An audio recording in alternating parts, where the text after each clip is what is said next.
ایران اسرائیل جنگ بندی، نیتن یاہو یہودی میڈیا کے نشانے پر۔ کیا اسرائیل کو ایران کے ایٹمی پروگرام پر کوئی ضمانت ملی؟ جنگ بندی کی اصل شرائط کیا ہیں؟ ایران کی جوہری تنصیبات کو کتنا نقصان پہنچا؟ ایران کا 60% افزودہ یورینیم کہاں ہے؟ کیا جنگ بندی معاہدے میں یمن کے حوثی بھی شامل ہوں گے؟ ایران کے ساتھ جنگ بندی کا غزہ جنگ پر کیا اثر ہوگا؟ اسرائیلی میڈیا کی حکومت سے سخت سوالات۔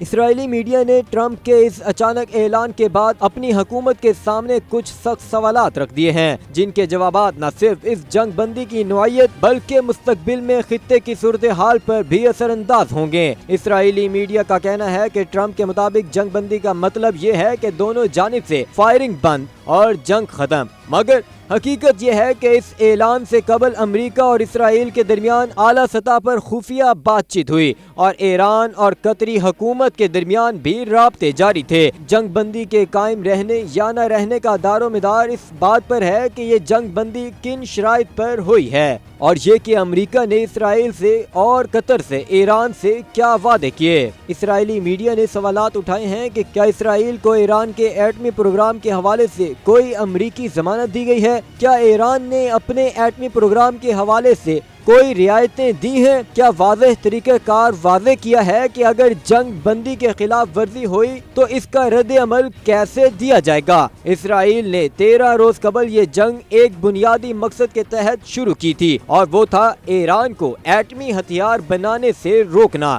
تاہم اسرائیلی حملے اور بعد ازاں جوہری تنصیبات پر امریکی حملے کے بعد تاحال یہ بات واضح نہیں ہے کہ ایرانی جوہری تنصیبات کو کتنا نقصان پہنچا اور ایران انہیں کتنے عرصے میں دوبارہ قابل استعمال بنا سکتا ہے۔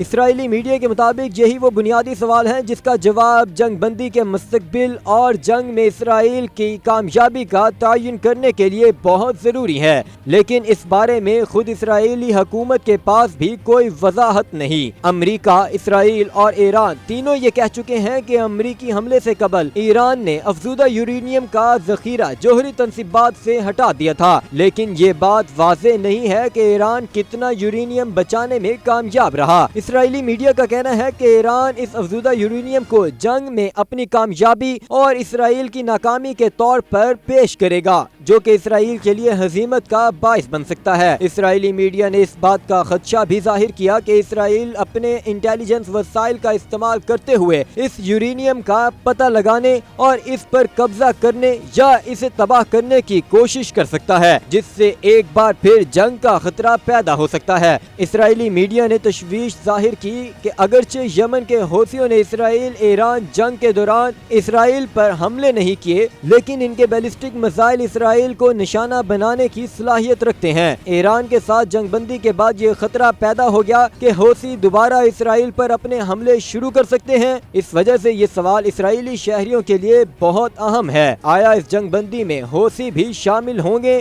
یا نہیں؟ اس جنگ بندی کے بعد سب کی نظریں غزہ پر ہیں، جہاں 627 دن سے بدترین اسرائیلی جارحیت جاری ہے۔ اسرائیلی میڈیا نے سوال اٹھایا کہ کیا ٹرمپ نے ایران پر حملے کے بدلے نیتن یاہو سے غزہ میں جنگ ختم کرنے کا وعدہ لیا ہے؟ کیا اسرائیلی اس طویل ترین جنگ کو ختم کرے گا، یا کیا ڈونلڈ ٹرمپ جنگ بندی کا اعلان کرنے کے بعد مشرق وسطی سے توجہ ہٹا لیں گے؟